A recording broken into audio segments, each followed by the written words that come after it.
Salut tout le monde et bienvenue sur AOS Geeks. Je suis Alex et je suis accompagné de Yann. Comment ça va, Yann? Ça va très bien, Alex. On a eu des belles nouvelles aujourd'hui. Oui, ben exact. En fait, là, si on profite, on fait une petite vidéo justement pour commenter le nouveau Battle Scroll, renfort de galets. Euh, Justement, donc, c'était un Battle Scroll vraiment attendu. C'est une mise à jour, en fait, des règles, une mise à jour des points. Games Workshop s'est engagé publiquement à faire cet exercice-là à une plus grande fréquence.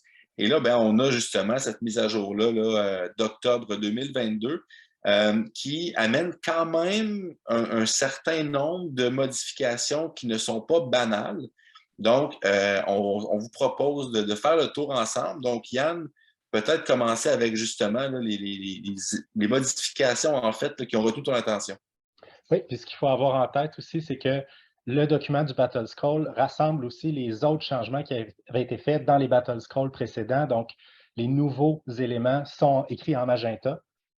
Puis on a encore les changements qui avaient eu lieu là, depuis le dernier Battle Scroll qui était la chasse, je pense. Exact. Donc, c'est pas, en fait, ce nouveau Battle Scroll-là écrase la chasse, Tout à fait. écrase le précédent, mais on a conservé des trucs du précédent. Donc, c'est vraiment celui-là qui est en vigueur et rien d'autre. Exactement. Et pour les personnes intéressées, Games Workshop ont publié une vidéo de 17 minutes sur leur site en anglais dans lequel ils expliquent vraiment leur rationnel, dans le fond, leurs objectifs avec ce changement-là. Donc, des fois, on voit des modifications, on se dit, ah, c'est pas assez, j'aurais aimé plus, ou pourquoi ils ont fait ça. Ils expliquent vraiment leur philosophie, leur approche. J'ai jamais vu la compagnie aussi transparente, aussi claire dans ses intentions. Ils sont aussi très réactifs, hein. On a maintenant des changements aux 3 mois. Donc, vraiment, bravo à Games Workshop. C'est vraiment intéressant. Tout à fait. Donc, on a ici le soleil violet, en fait, le Purple Sun. Il avait été changé il y a quelques semaines. Donc, c'est vraiment le même changement qui est là, qui est répété. Pourquoi il est en violet? C'est parce que ce changement-là n'était pas dans le précédent Battle Scroll. On n'a aucun changement de règles pour les armées de la Grande Alliance de l'Ordre. On a un petit changement pour la Grande Alliance du Chaos, en fait. C'est chez les Beasts of Chaos. C'est la fureur monstrueuse rugissement primitif qui était paru dans le White Dwarf et qui leur permettait, comme fureur monstrueuse, de, sur un 2+, recevoir un point d'appel primordial, donc d'invocation, et sur un 6+, c'était D3. Donc là, ça a été changé, c'est un seul sur un 3+, donc il n'y a plus le D3 sur le 6+, puis on est sur du 3+, plutôt que sur du 2+. Petit nerf, mais surtout une uniformisation avec les autres fureurs monstrueuses qui se font toujours sur du 3+. Mais je ne pense pas que ça va changer la force relative des Beasts of Chaos dans le méta. Ensuite, du côté de la Grande Alliance de la Mort, on n'a pas de changement de règles non plus.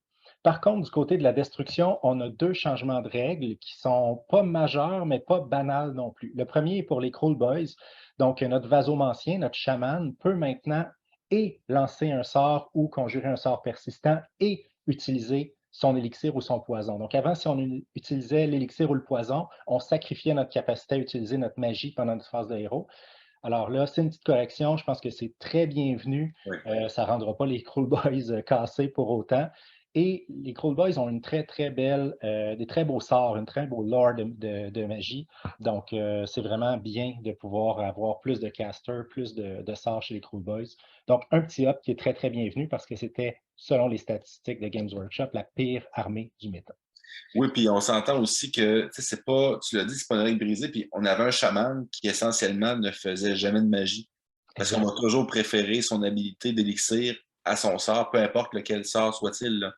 Donc Mm. là, au moins, ça ouvre certaines possibilités plus intéressantes, plus toolbox pour les Cruel Boys qui en ont cruellement besoin. Oui, vrai, oui, petit jeu de mots. Alors, oui, puis un exemple, hein, c'est qu'avec l'élixir, le chaman peut donner un +1 de sauvegarde à une cible. Ça ne l'empêche pas, d'après ça, lancer le bouclier mystique.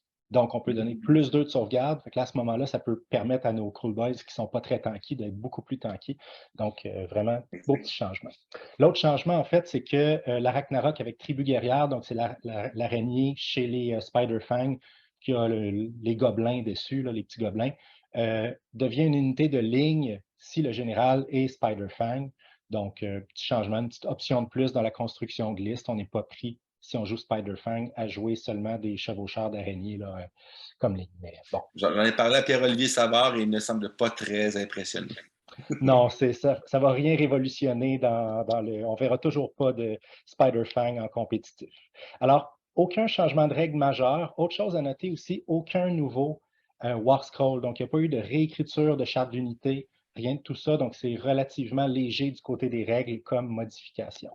En même temps, je comprends Games Workshop d'être prudent parce qu'il y a quand même des Battletomes qui sortent à un rythme très soutenu actuellement. Le méta va bouger beaucoup, donc on peut comprendre le choix d'être plus prudent. Ouais. Donc, du côté des changements de coût en points, le premier, donc si on prend les Cities of Sigmar, je pense que c'est une question simplement d'équilibre interne, hein, Alex. Les unités qui ont perdu, qui ont baissé le coût en points, sont des unités qu'on voyait très peu jouer.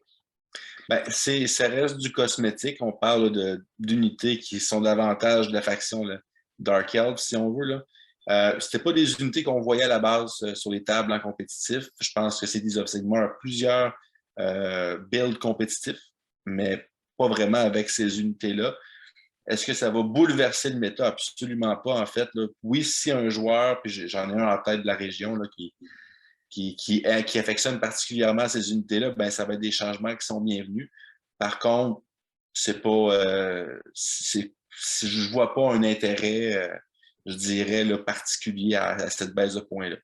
Les gens qui jouent encore leur armée de Dark Elves du temps de Fantasy en amical avec leurs amis, ben, vont être un petit peu plus compétitifs maintenant parce qu'on a des petites Une unité de plus, ouais, exact. Ouais. Du côté des Séraphons, par contre, les changements sont quand même plus significatifs. L'Engine of the Gods, qui est très joué, gagne 20 points. Lord Croak, plus 20 points.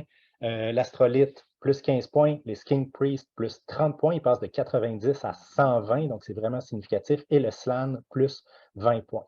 En contrepartie, on a les Saurus, le Saurus sur Carnosaur qui perd 20 points et l'Oracle sur Trogodon qui perd 20 points. Donc, ce n'est pas tant les baisses de coûts en points que les augmentations qui sont significatives ici, Alex. Ben, exact. Le King Priest, on s'entend, c'est 1 ou 2 par liste dans la plupart des listes compétitives. Fait que déjà là, on parle de 30 à 60 points d'augmentation. Un Slan ou Croak, généralement, c'est un ou l'autre, même des fois les deux. Donc, déjà là, c'est une autre augmentation là, d'une vingtaine de points. L'Astrolite aussi, qui est très, très populaire, un autre 15 points. Fait que, tu sais, l'Engine aussi, comme tu l'as mentionné, fait que c'est pas des hausses de points qui sont banales.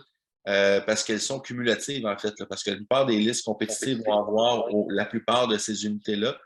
Et là, on parle d'une hausse de points qui peut dépasser le 100 points pour une liste. Là.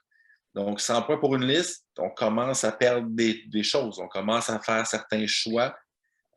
Mais en même temps, est-ce que c'est suffisant? Moi, Séraphon, je trouve que c'est tellement une armée qui est facile à avoir, des beaux combos, à avoir des belles habiletés. J'ai hâte à un nouveau livre qui soit vraiment amené, je dirais, standardisé versus les autres livres de la V3. Ouais. On s'entend, des baisses de points demeurent des mesures, des genres de béquilles. C'est temporaire, c'est le temps qu'on traverse un Battledome, parce que la plupart des modifications en points qui sont là, il y en a beaucoup que c'est des livres qui ne sont pas encore en V3. T'sais, on pense à Slanesh, on pense à Beast of Chaos, au Globe Spide Gates, au Cities of Sigmar, au Séraphon. C'est beaucoup de livres qui n'ont pas encore été mis à jour. Et les autres livres qui sont déjà publiés, ben, on va juste chercher à aller peut-être, là, je dirais, ajuster. Mais il n'y a rien vraiment qui va battre un nouveau Battletome. Je pense que Séraphon, autant que des livres comme Gloom Spide Git qui ont besoin d'un nouveau Battletome pour une mise à jour très, très, très, très récente puis très, très pertinente pour les rehausser, autant qu'il y en a d'autres qui ont peut-être un petit besoin d'être nerfés un peu. Absolument. Donc, pour les Séraphons, cette base de coût en points-là va quand même demander, je pense, pour les joueurs qui étaient très compétitifs, les listes qu'on voit faire des 5-0, des 4-1 dans les tournois, là, il va falloir repenser un peu la liste parce que clairement, ces listes-là sont au-dessus de 2000 points, au-dessus de 2000 points maintenant. Du côté des Stormcast Eternals, ici, je pense qu'on a des bases de coût en points qui sont vraiment importantes, mais qui ciblent des unités qui n'étaient pas jouées. Donc, on n'est pas du tout dans un nerf, on est plus peut-être dans tenter d'augmenter les options, tenter d'augmenter un peu la balance interne du livre. Les Vindicteurs perdent 15 points. On a Aventis Firestrike qui perd 40 points. Bon, Chevalier Relictor, 20 points. Indrasta, qui n'était pas joué, elle perd 40 points. Karazai et Kronzis perdent 50 points chacun, ce qui est quand même vraiment significatif. Les Annihilators, 20 points. Les Préators, 20 points. Et les Vigilors, 25 points. Ouais, mais je suis quand même pas tout à fait de ton avis là-dessus, parce qu'il y a quand même quelques baisses de points qui me parlent un peu. Les annihilateurs, il y a quand même certaines listes qui ont quand même, là, en fait, c'est souvent une liste là, Thunderstrike là, qui va deep striker. Là, puis Ouais, souvent, on va voir 2, 3, des fois 4 unités d'annihilateur. Fait que, tu sais, là, ça devient ouais. quand même significatif. 50 points pour Karazai et Krondis. C'est quand même pas rien aussi. Indrasta à 40 points de moins. Déjà, moi, je la voyais un petit peu Indrasta. Je joue quand même plusieurs parties contre Indrasta. OK. Elle peut avoir son utilité. Elle est pas mauvaise loin de là. La 280 points, c'est pas très cher payé pour ce qu'elle peut amener sur la table. Donc, il y a quand même, je trouve, des baisses de points qui sont intéressantes là-dedans. Est-ce que ça va révolutionner les listes Stormcast? Peut-être pas. Mais il y a peut-être quelques joueurs là, qui sont contents de voir que leur liste a maintenant plus de possibilités, plus de points disponibles pour d'autres options. Ouais. J'ai l'impression qu'on va voir peut-être une plus grande diversité de listes ou d'unités dans les Peut-être. listes qui font bien en compétitif. Ouais, Oui, certainement. totalement. Donc, du côté maintenant du chaos, donc il n'y a pas eu énormément de changements du côté de l'ordre. Hein. On peut penser aux Daughters of Cain qui font très bien, qui n'ont subi aucun nerf. Ce qu'ils Mhm. expliquent dans leur vidéo chez Games Workshop, c'est que la plupart des listes Daughters qui faisaient très bien jouaient le Kronspine. On va le voir tantôt. Le Kronspine, les points ont augmenté. Donc, pour eux, ça va venir rééquilibrer un peu les Daughters of Cain. On verra si c'est vraiment le cas. Donc, très peu de changements chez les armées. Donc, pas de changement pour les Fire Slayers, pas de changement pour les Luminettes qui viennent d'avoir un nouveau livre, etc. Donc, on pense que ces armées-là sont pour l'instant bien balancées. Et je vais mettre mon petit tinfoil hat, là. Euh, une armée, justement, à ma grande surprise, oui, ça va être un choix très, très Homer, très, très personnel. Est-ce que ça laisse présager un Battle Tome prochainement? Mais les Caradrons non plus n'ont pas reçu. Puis on regarde, les Ogres non plus, on sait qu'il y a un Battle Tome qui s'en vient. Donc, est-ce que ça laisserait présager? Peut-être qu'on n'aura pas d'ajustement de points parce que de toute façon, ça va être que très temporaire. Moi, je veux croire que oui, mais ce sera sûrement non, mais quand même. Je te le souhaite vivement. Oui, ce serait le fun. Alors, donc, et pourquoi pas une boîte double avec les gobelins pirates de l'air qui nous promettent depuis le premier Battle Tome des Caradrons. Alors, du côté du chaos, on a des petits changements chez les Beasts of Chaos, donc la cocatrice qui gagne 15 points et les Dragon Ogres qui gagnent 20 points. Donc, je ne pense pas, Alex, que ça va complètement changer le niveau de compétitivité des Beasts of Chaos qui pourtant sont très forts dans le méta. Ça va changer la liste de notre ami, le Gentleman 14, C'est vrai. quand même avec, je pense, 5 ou 6 là, packs de Dragon Hog, là, des packs de 3. Fait que là, on est rendu quand même à une centaine de points. Fait que c'est probablement un Ouais. groupe de 3 de moins. Mais pour les avoir affrontés, je n'ai aucune pitié pour ce nerf-là. J'ai aucune espèce de. Mais non, mais c'est ça. Je pense que la force des Beasts of Chaos actuellement vient vraiment de leur Hearthstone, qui, je pense, comme élément de décor gratuit, en fait vraiment beaucoup. Si on compare à, par exemple, celui de Slanesh, par exemple, qui fait pratiquement rien, quoi que ce soit. On voit que c'est pas tous les terrains de faction qui peuvent être créés égaux, là. Donc, mais à ça. Bref. Mais oui, c'est bien, mais les Beasts of Chaos qui, pendant longtemps, ont été le fond du baril des factions d'AOS, méritent un petit peu l'horreur de gloire. Fait que, en même temps, tu sais, c'est pas un gros nerf. Oui, je pense que les Dragon Hog valaient beaucoup plus que les points qu'ils avaient, notamment à cause de la quantité de blessures puis de la possibilité de les rallier sur du 4+ avec la Hearthstone. Tu sais, il y a beaucoup, beaucoup d'avantages à ce niveau-là, mais je ne pense pas que ça va être game-breaking. Je ne pense pas que ça va affecter drastiquement l'armée ou le méta. Non, absolument pas. Du côté de Slanesh, aussi des pèses de points, donc les démonettes, Glutos, les Fiends et les Slangars qui perdent 20 à 30 points chacun. C'est une armée que certaines listes arrivent à faire bien. Je pense pas que ces changements-là vont complètement révolutionné le list building non plus chez Slaanesh. Et si on est vraiment attentif, là, peut-être que d'ici quelques années, les Slangars deviendront la première unité de OS qui ne coûtera aucun point. Donc, si on continue comme ça, subtilement, de baisse en baisse, là, Ouais. peut-être qu'un jour, ça va être, ben prenez-en, puis vous avez 20 points de plus dans votre armée. On ne sait pas. On sait Mais non, effectivement, c'est encore une fois, Gluta, c'est intéressant pour l'avoir oui. affronté à quelques reprises. C'est un Oui. modèle qui est vraiment intéressant. 440 points, je pense que c'est raisonnable. Les démonettes, c'est bien aussi, c'est très fragile, mais en même temps, tu peux en invoquer aussi beaucoup. Ouais. Mais les Slangars, pour vrai, là, je pense que c'est une des pires unités du jeu. Les démonettes, on les voit plus en invocation que dans la Exact. liste initiale, donc la base de coups en points, est-ce que les gens vont en jouer? J'ai bien hâte de voir. Je pense pas que ça va remettre Slaanesh sur les tables compétitives. Du côté de Nurgle, par exemple, là, on a un très gros changement. C'est majeur. Donc, le Seigneur des Afflictions gagne 20 points. Bloab gagne 20 points. Donc, on a des augmentations, mais c'est vraiment les mouches, en fait. C'est les Avec mouches qui gagnent. raison. Ah oui, c'est vraiment un nerf significatif. Donc, la fameuse liste à 14 ou 16 mouches en Drowned Man qui fait un mouvement en début de battle, avant le premier round, puis ensuite avance, puis t'englutine dans ton territoire. C'est fini, cette liste-là. Je ne sais pas si la liste est finie, mais elle vient d'augmenter de manière importante en termes de coût en points. Ben, en fait, c'est pas compliqué. Là. La liste full mouche à 14 mouches, peu importe, là, c'est 15 points de la mouche. Que ce soit le héros, peu importe. Fait que, c'est 200 points de moins. Fait que c'est une unité de mouche de moins. Donc, c'est encore bon. Je disais, c'est des bons modèles, c'est des bonnes unités.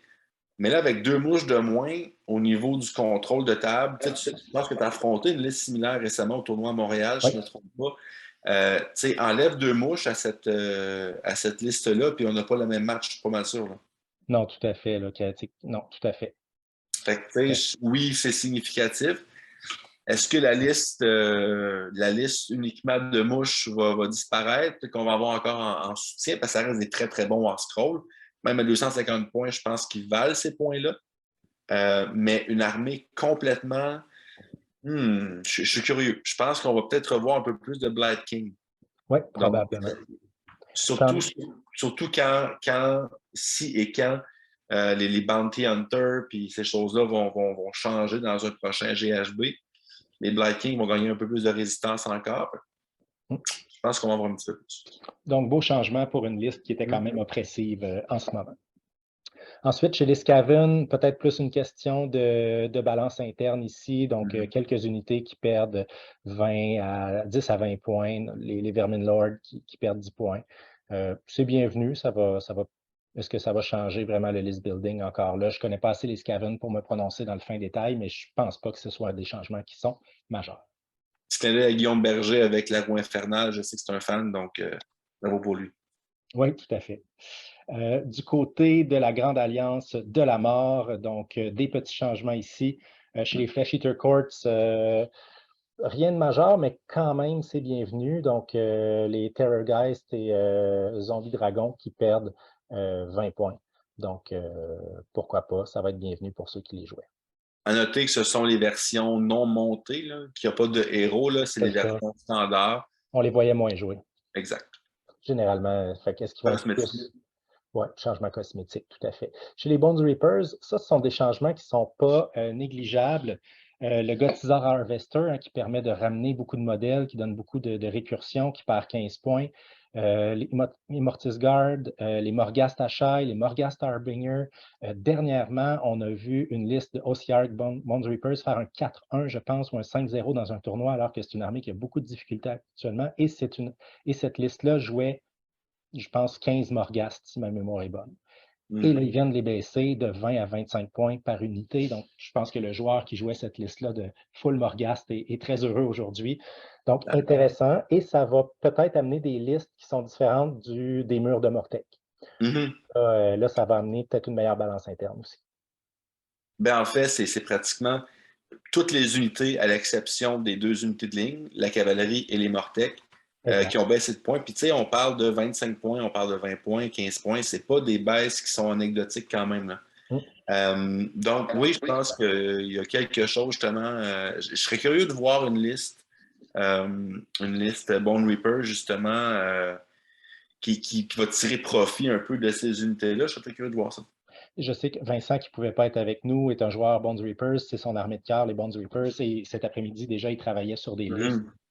Puis il était assez enthousiaste quand même. Donc, l'armée ne vient pas de passer top méta, mais il y a des nouvelles constructions de listes qui vont devenir intéressantes avec elle. Du côté des Soul Blight, là aussi une armée que Vincent joue.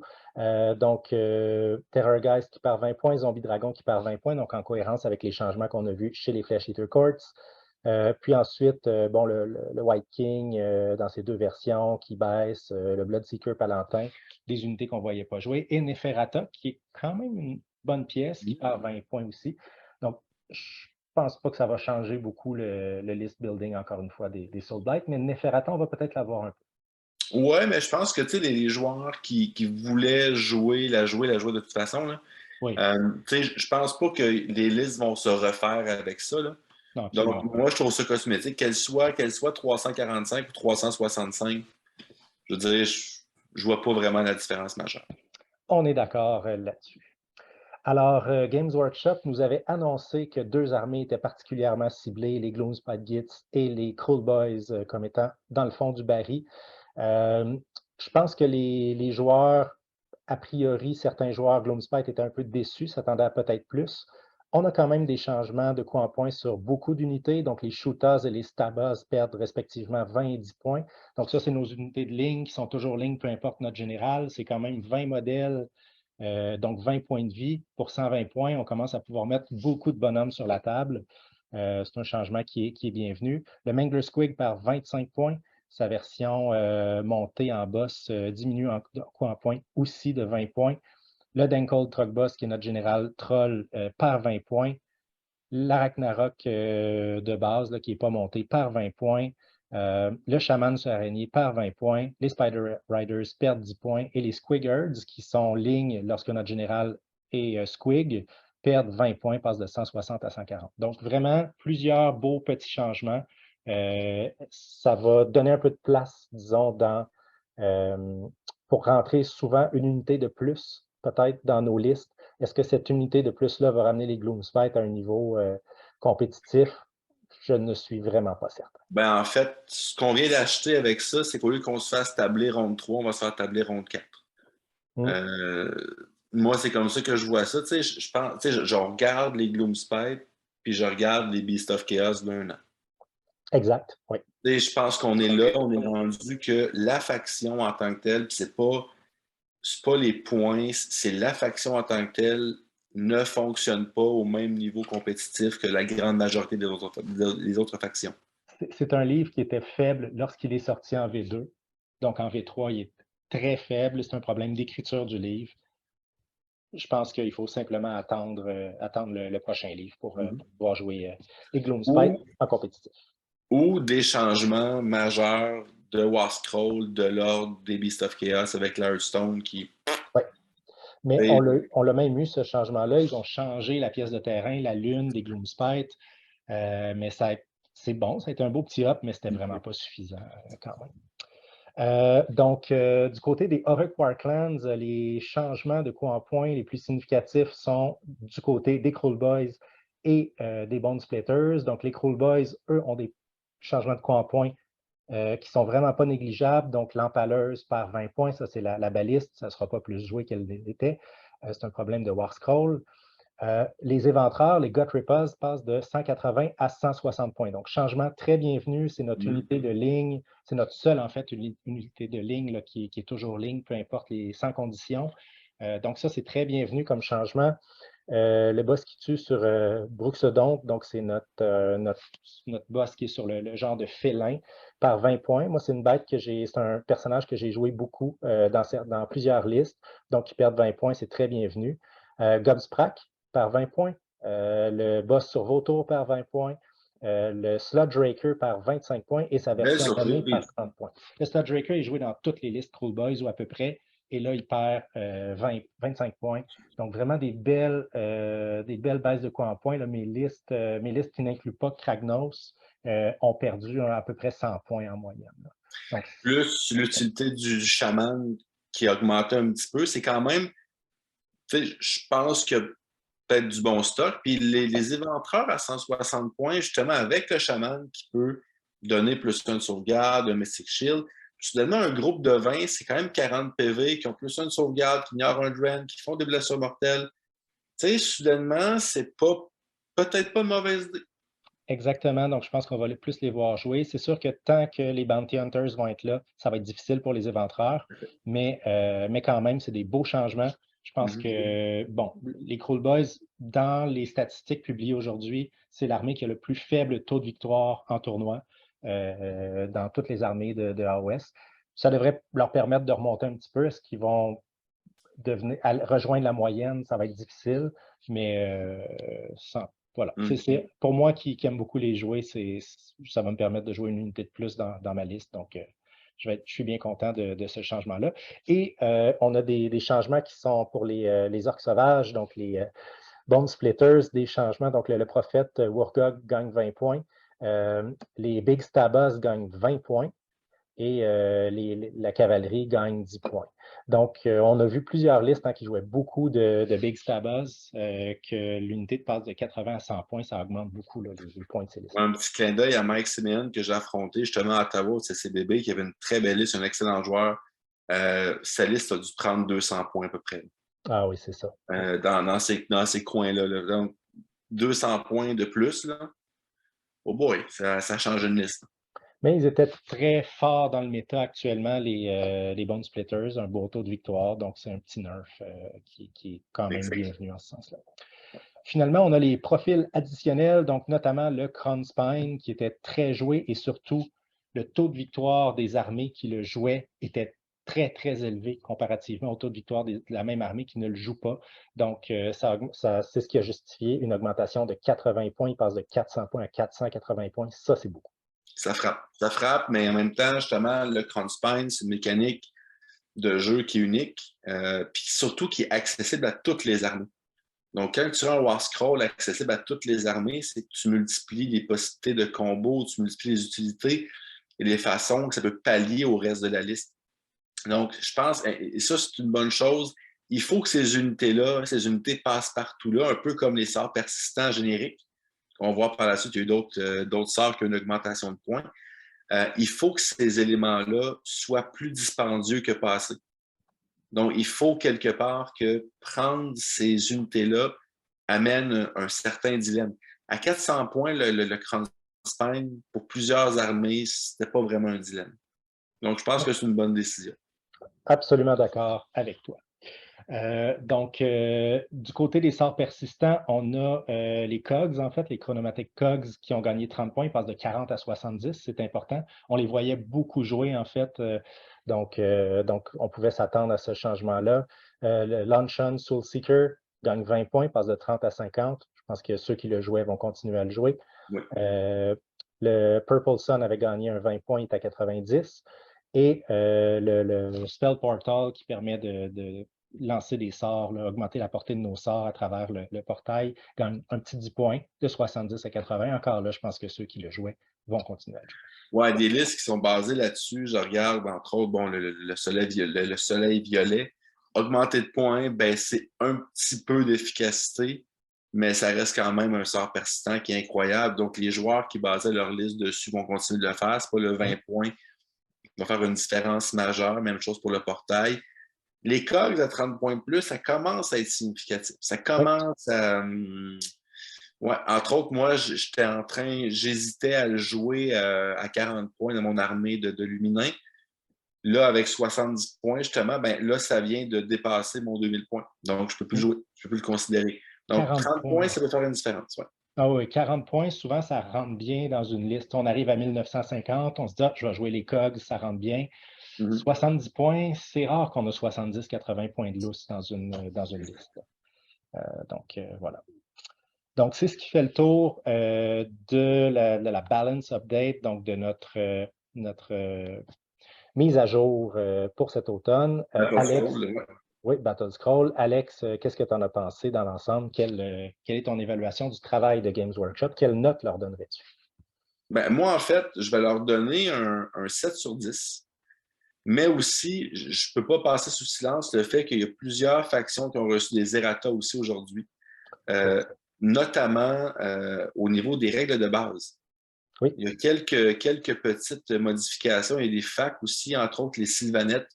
On a clarifié, entre autres, le fameux strike and fade. Il y a toujours un dilemme, mais est-ce qu'on frappe, puis si les unités adverses ont frappe avant de retirer la figurine, lequel se fait en premier? Est-ce qu'on se retire? Et là, c'était clarifié. Ça a vraiment été clarifié. Donc, maintenant, donc, l'unité peut frapper avant que l'unité sylvanette se retire dans la forêt. On a également clarifié que les bois, les forêts sylvanettes, les fameux wildwood, on ne peut pas traverser un sort persistant au travers ces forêts-là. Le Vengeful Skull Root vient donc de prendre un petit nerf. Mais moi, en fait, là, il y a deux éléments qui ont retenu mon attention, peut-être un petit peu plus dans les errata au niveau des règles de base. Euh, Puis une, c'est en tant que joueur Caradron, c'est justement, il y a toujours un dilemme que un modèle qui est dans une garnison, est-ce qu'il compte sur le champ de bataille pour les tactiques de bataille, pour les points de commandement? Parce que c'était marqué, typiquement dans les règles, si le général est sur le champ de bataille, on peut lancer un dé, par exemple, ou si le général est sur le champ de bataille, on a un CP de plus à chaque phase de héros. Si dans un bateau, il est dans une garnison, si dans une garnison, on le remove from the battlefield. Donc, il y avait ce dilemme-là que tous les TO s'entendaient pour dire, ben non, il fait les habilités quand même. Mais là, c'est clarifié. Donc, un modèle qui est dans une garnison compte comme étant sur le champ de bataille pour toutes les habilités. Ça, c'est une bonne chose. Donc, une autre modification, en fait, une autre précision, devrais-je dire, qui a été faite au niveau des règles de base, c'est le fameux Fight on to Death. Donc, qu'est-ce qui arrive quand une figurine meurt et peut attaquer avant qu'on la retire? Ça a été clarifié, en fait, que le modèle peut faire un mouvement d'engagement, mais doit garder la cohérence avec l'unité. Et ça, c'est pas banal pour deux raisons. Un, des fois, on peut justement, ben, on va aller faire un mouvement d'engagement vers une unité différente. Il y a plusieurs unités qui engagent, par exemple, l'unité. On peut donc vraiment aller sélectionner un peu plus ses attaques. Donc, quelle cible va attaquer? Donc, une unité qui va éliminer des modèles, ben, on va faire sur une unité qui n'a pas encore attaqué, par exemple. Donc, il y a des moyens de faire ça. Là, avec le bris de cohérence, qui est une condition, en fait, qu'on ne doit pas faire, ça vient changer un petit peu la donne, mais ça va rendre aussi la chose beaucoup plus difficile à gérer, autant en tant que joueur que comme adversaire. Donc, il faut vraiment être vigilant sur, OK, là, ce modèle-là peut faire un mouvement d'engagement. Est-ce que je suis encore en cohérence? Donc, pour des unités, je pense à des Plague Monks, par exemple. Des grosses unités de figurines qui ont, avec un support Dead Frenzy, ça peut devenir rapidement assez fastidieux comme procédure vraiment pour oui. bien gérer ça. Fait que, oui, je trouve que c'est bien quand même de limiter peut-être l'importance ou la portée du Fight Unto Death, mais en même temps, je suis conscient que ça peut peut-être ralentir un petit peu le match avec un joueur qui en a beaucoup. Un joueur Fire Slayers, un joueur Skaven, un joueur aussi Daughters of Cain, Zentarkai. Ça commence à faire beaucoup de la micro-gestion des fois qui peut avoir un impact sur la game. Globalement, par contre, je pense que c'était des très bonnes facs qui ont répondu, Oui. je pense, à la plupart des questions que les organisateurs de tournois, que les joueurs se posaient.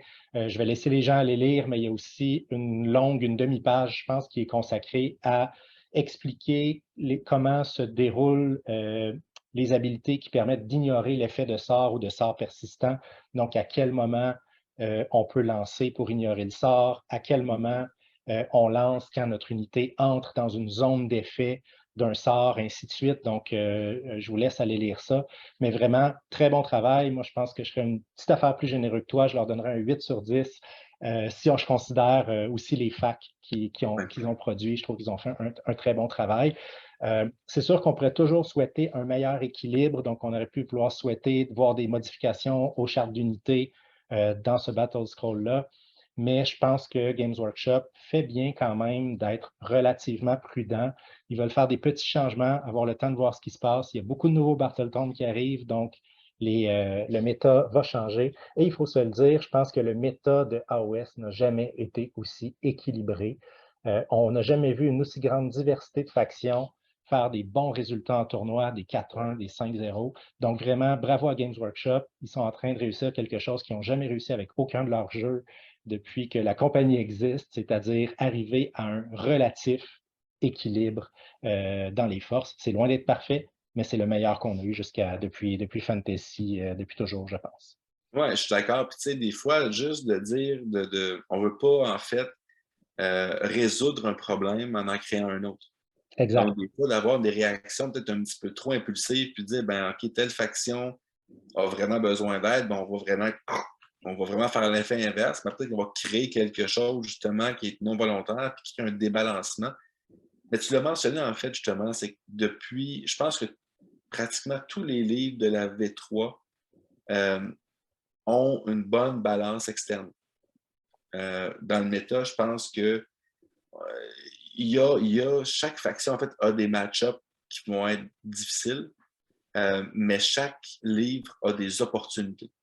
Chaque Battle Tomb est capable de tirer son épingle du jeu. Et entre les mains d'un bon général, je pense que chaque faction là, peut avoir son mot à dire. Puis on sait, dans un événement de 5 ou 6 parties, il y a tellement de variables en jeu pour déterminer ben, qui remporte. Ou, la différence entre un 5-0 ou un 2-3 peut être au niveau des scénarios, peut être au niveau des match-ups qu'on va piger, qu'on va avoir. Donc, mais je pense que ce qui est intéressant, c'est que, comme tu l'as mentionné, il y a pas, il y a quelques vieux livres dont les match-ups peuvent être plus faciles, mais somme toute, lorsqu'on s'affronte à armes égales, en guillemets, avec des livres mis à jour, je pense que ce qui va ressortir, c'est le talent du général va être vraiment mis de l'avant. Oui, Et ultimement, c'est ce qu'on veut. C'est ce qu'on exactement. veut. Et ça, je pense que, comme tu as dit, il faut quand même saluer Games Workshop là-dessus. Alors, sur ces pensées positives, il ne nous reste plus qu'à vous souhaiter merci de nous avoir écoutés et bon wargaming.